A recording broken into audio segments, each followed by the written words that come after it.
দর্শক, যোগসু নির্বাচনের ফলাফলের খবর রাখছেন আমাদের সহকর্মী জুলিয়া তানহা। আরও খবর নিয়ে তিনি যুক্ত হচ্ছেন আমাদের সাথে।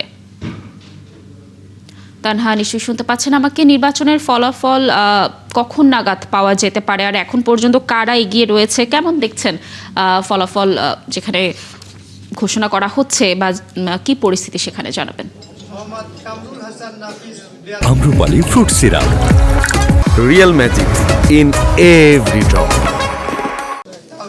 লাবণী, আপনি যেমনটি বলছিলেন, আমি কিন্তু আছি জগন্নাথ বিশ্ববিদ্যালয়। প্রায় 2 দশক পর জগন্নাথ বিশ্ববিদ্যালয়ের ছাত্র সংসদ নির্বাচন কিন্তু অনুষ্ঠিত হয়েছে গতকাল, এবং গতকাল সন্ধ্যা 6টা থেকে নিয়ে এখন পর্যন্ত কিন্তু ভোট গণনা চলছে। মাঝখানে পেরিয়ে গেছে প্রায় 19 ঘন্টার মতো।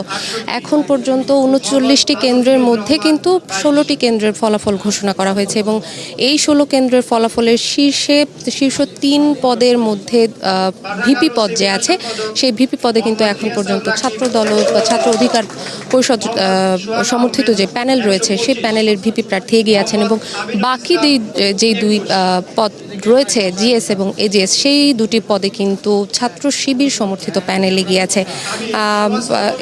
কিছুক্ষণ আগ পর্যন্ত যখন 14টি কেন্দ্রের ফলাফল ছিল, তখন পর্যন্ত কিন্তু ভিপি পদে শিবির সমর্থিত প্যানেল এবং ছাত্রদল সমর্থিত প্যানেলের মধ্যে ভোটের ব্যবধান ছিল মাত্র 249 ভোট। কিন্তু 16টি কেন্দ্রের ফলাফল প্রকাশের পরে কিন্তু সেই ব্যবধান আরও কমে এসেছে। আপনাকে যদি আরেকটু জানিয়ে রাখতে চাই লাবণী, আপনি আইন শৃঙ্খলা পরিস্থিতি নিয়েও জানতে চাচ্ছিলেন।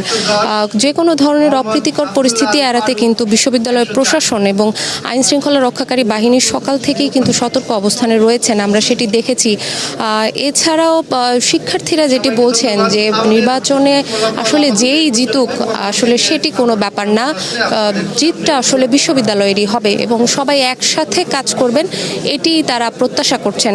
এবং আপনাকে যদি আরেকটু জানিয়ে রাখি লাবণী, সেটি হলো গতকাল সন্ধ্যা 3টা পর্যন্ত কিন্তু আসলে ভোট গ্রহণ সম্পন্ন হয়, এবং বিকেল 3টার পরে সেই ব্যালট বাক্সগুলো কেন্দ্রীয় অডিটোরিয়ামে নিয়ে আসা হয় গণনার জন্য, এবং সন্ধ্যা 6টা থেকে কিন্তু ভোট গণনা শুরু হয়। এবং সন্ধ্যা 6টা থেকে নিয়ে ভোট গণনা শুরু হওয়ার পর কিছুটা কারিগরি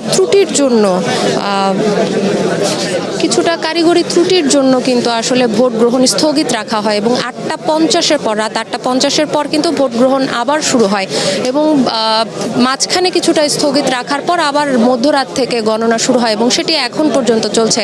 লাবণী, আমাদের হাতে আরও কেন্দ্রের ফলাফল আসলে আমরা নিশ্চয়ই পরবর্তী সংবাদে আপনাকে জানানোর চেষ্টা করব। লাবণী, ধন্যবাদ আমাদের সাথে যুক্ত থাকার জন্য। আপনি থাকুন সেখানে। নিশ্চয়ই আমরা যোগসু নির্বাচনের ফলাফলের বিভিন্ন তথ্য আপনার মাধ্যমে পরবর্তী সংবাদ সংযোগগুলোতেও দর্শকদেরকে জানানোর চেষ্টা করব।